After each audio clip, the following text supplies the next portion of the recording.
In tonight's primetime focus, the swamp Trump built. We have people that are selling this country down the drain. Together we will drain the Washington swamp, and we will clean up the corruption in our nation's capital. That montage started and ended with two events organized by the same company.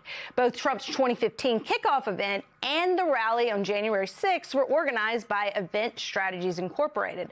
They've quietly and seamlessly transitioned from staging Trump's political events to becoming the government's highest paid event contractor.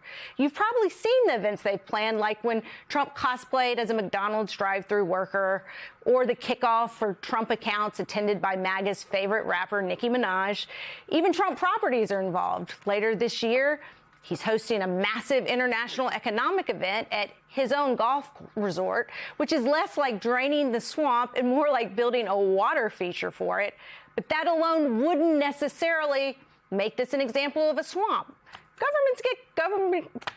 Companies get government contracts all the time. Event Strategies told the New York Times they got the contracts through legal loopholes, meaning no competition with other companies that also wanted the contracts. But we must note that Treasury and the Navy said they were operating on a short timeline, and the White House says it wasn't involved in the contracts. However, the swamp Trump built goes much farther than just event planning.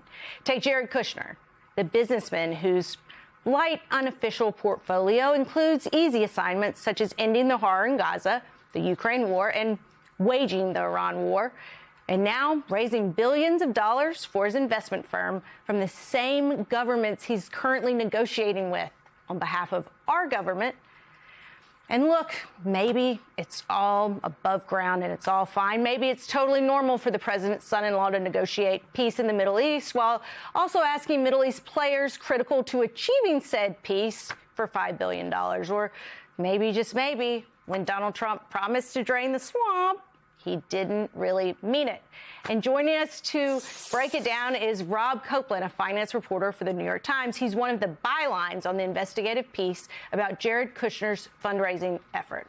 So, Rob, talk to us about what you've unearthed in investigating Jared Kushner and his very complex role in the Middle East, both publicly and privately, on behalf of the U.S. government and his own vested business interest. Sure. So I was very surprised by this because, Jared Kushner had an official role in the first Trump administration. But afterwards, he said he wasn't going back to government. He was going to run this private equity firm, Affinity Partners, and that it was going to be just totally above board.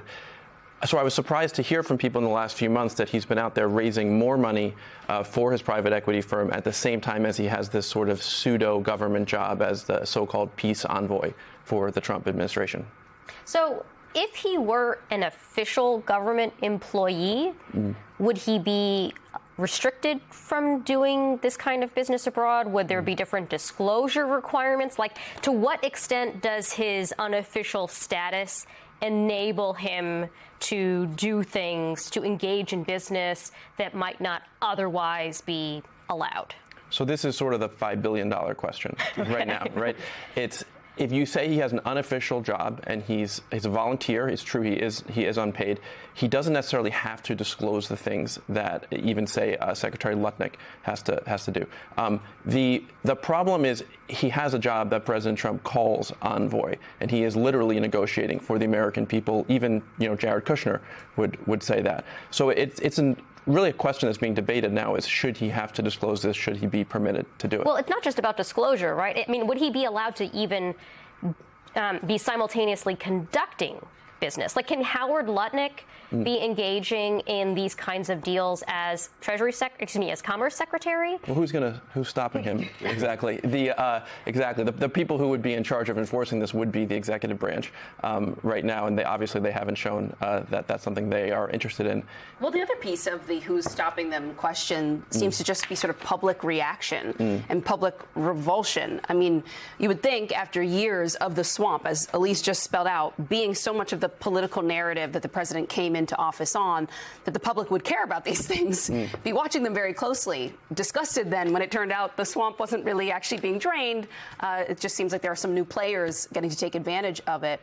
Why do you think they're able to do some of this stuff just so out in the open and not really suffer any kind of political, if not legal and others kind of ramifications, even just any kind of personal and political payback for it?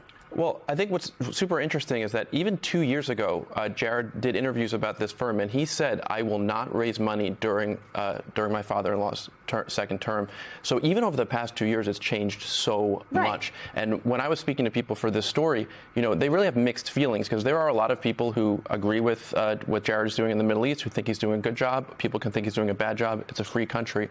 Pretty much everyone could not believe that he was actually trying to raise money from, say, Saudi Arabia, while he is literally negotiating with Saudi Arabia on behalf of the U.S. government. Did you get a sense from your reporting that the officials or the individuals that he's raising money from understand this loophole and perhaps with that want to have leverage with the president's son-in-law? I mean, could it be from their vantage point, they're not looking at Affinity Partners and say like, hey, this is an amazing private equity firm that's like just crushing it. We want to, we want to get in on a ground level. I mean, I think that Jared Kushner has famously made like one of the worst real estate investments in American history. But yes, I mean, I'm trying to put myself in their shoes and saying like, why is a young unestablished private equity fundraiser coming to you and asking for billions of dollars, and you're like, well, I'm going to give you a lot of money for somebody who's completely untested and unproven so far? Well, I don't think anyone believes that he's raising money for Affinity Partners, which happens to be run by Jared Kushner. I think that's a connection people can make.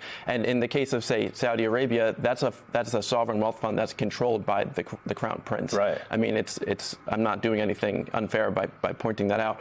What I would say, though, is there are a lot of Trump administration figures who are doing that. I mean, Donald Trump Jr., he's not an official government player. Steve Mnuchin, the former Treasury Secretary, they're all out there in the Middle East, trying to raise money. So if this is we're not saying there is a quid pro quo, right? But what would... I mean, they're not naive. I just think like the leaders of the Gulf, and I think the people in the region who understand who Jared Kushner is and know what kind of access he has to the White House, they may not be asking for something, but they definitely know that if they... Well, what I was going to say was, what would they be asking for? Do we know what they might be wanting in exchange for, again, not a quid and not a quo, but like what might they be asking for? Because, to your point, they understand that this relationship is valuable. Well, it's a hard question to answer because Jared he's in virtually every foreign policy decision in this administration. And I will say, we should be fair to him. He did produce non-zero returns in this fund since 2021. So it's up 25% after fees. You'd be better off in the NASDAQ and the S&P and a lot of other things. But he is producing investment returns, so he does have that argument going for him. Well, I'm glad you put that in perspective. I'm glad that you said that contextually, which is like you could have put your money in the NASDAQ and S&P 500 and you would have gotten better returns. How is he doing on bringing peace to the Middle East? I would not be the person to put a number on that. Scale of 1 to 10. Yeah, net of fees. Yeah. Got you. Rob Copeland, so good to have you. Thank you for joining us tonight. Thank you.